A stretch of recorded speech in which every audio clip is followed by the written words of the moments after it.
Okay, today we're going to talk about Tim Gattreau's Welding with Children.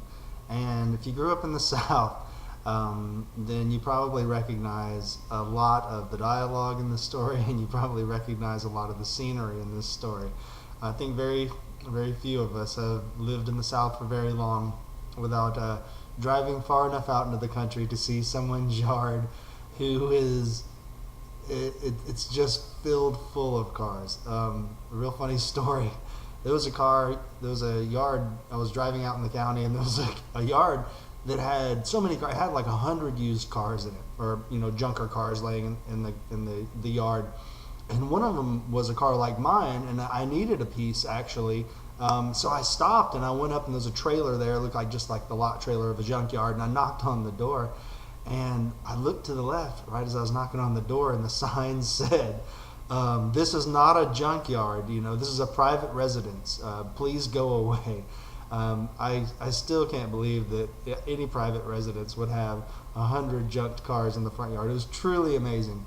So this story is kind of familiar. We see this stuff in the South a lot.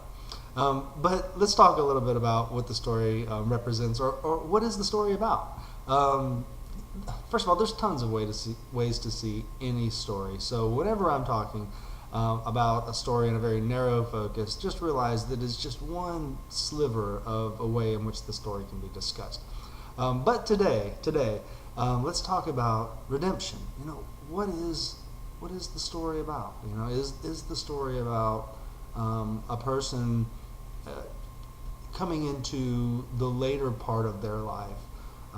Bruton's already raised, I believe, 4 children or something like that. Yeah, I believe he's already raised 4 children, and that he said that none of them has gotten married, and he says it in a way in which seems that kind of bothers him, that he wishes they'd gotten married, and that the ones that we see seem to be a little, we could generously call it careless with their children.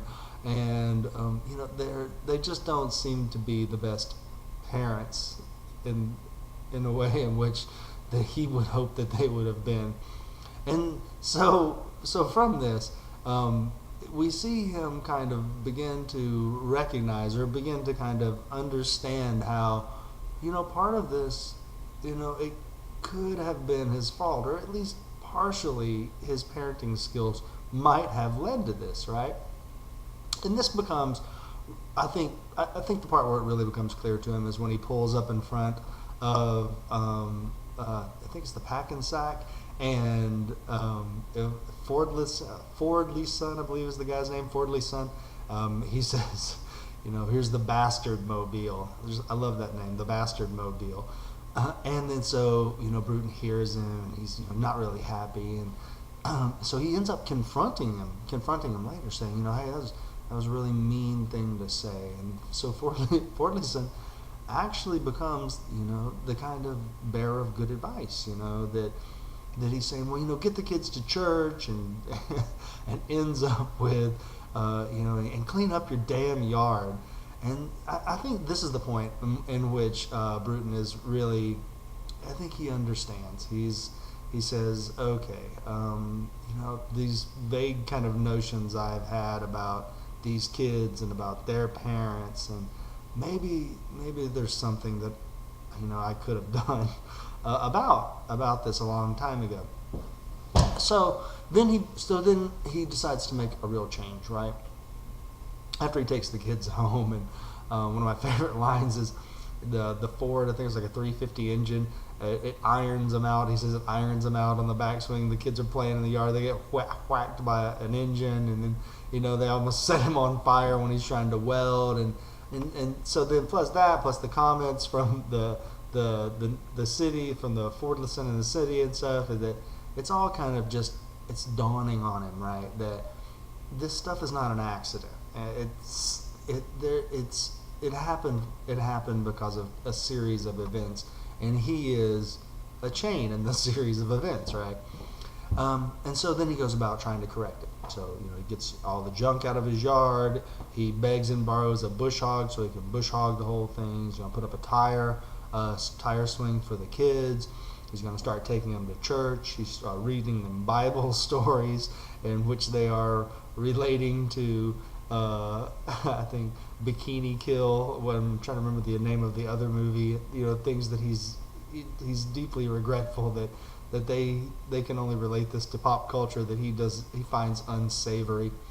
So we see him kind of making this transition into what he thinks will be a better person, I guess a better grandparent, and what would have been a better father.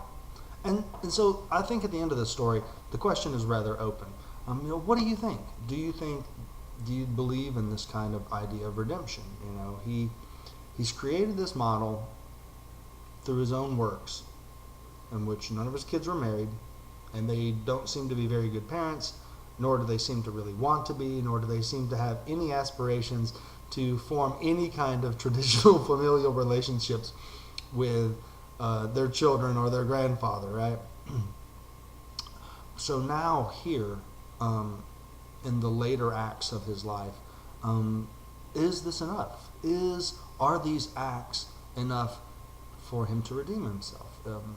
Or is it simply too late?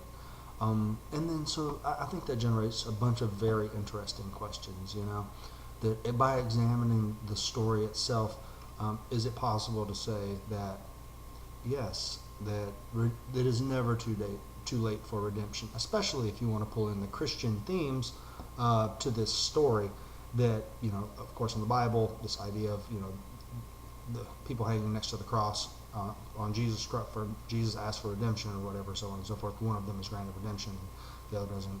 Anyway, so so if we want to pull in the Christian themes, that the idea that for sure that this idea of redemption is never beyond our grasp, no matter how far we are, if we are willing to turn back toward the righteous path, or however you'd like to say it, that redemption is always possible. And then, or maybe no, that if you want to kind of use other themes in the story, that no, that he's already gone too far, right? That 4 kids already, I don't want to say destroyed, but 4 kids already kind of not given the full opportunity to realize a more fulfilling life. And then those kids, and even Fortison said, let your kids go. They're already gone, right? So that maybe redemption, even if he offers the grandchildren redemption, that the redemption that he seeks so much in the form of, mending these past actions with his children, that is past, that there is no really reclaiming that. And so that part, that slice, that piece that I think that he really wants, that is forever beyond his grasp.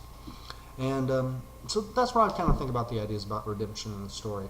There's a lot of other, ideas about the story. What is the portrayal of the South? Is it accurate?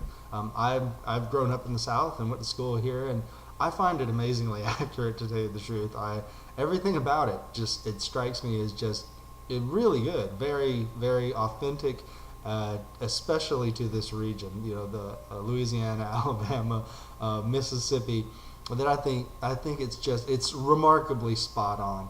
But you can obviously make arguments saying no, that it's not. That it's again, this is just a stereotypical rehearsing of these Southern kind of archetypes, and that these things are problematic, and that printing these works over and over again simply works to rehearse these kind of visions of us as Southerners, and I don't like that, or just whatever your opinions are. So get back to me with your opinions, and if you want to talk about this story anymore, just let me know, and we'll do it.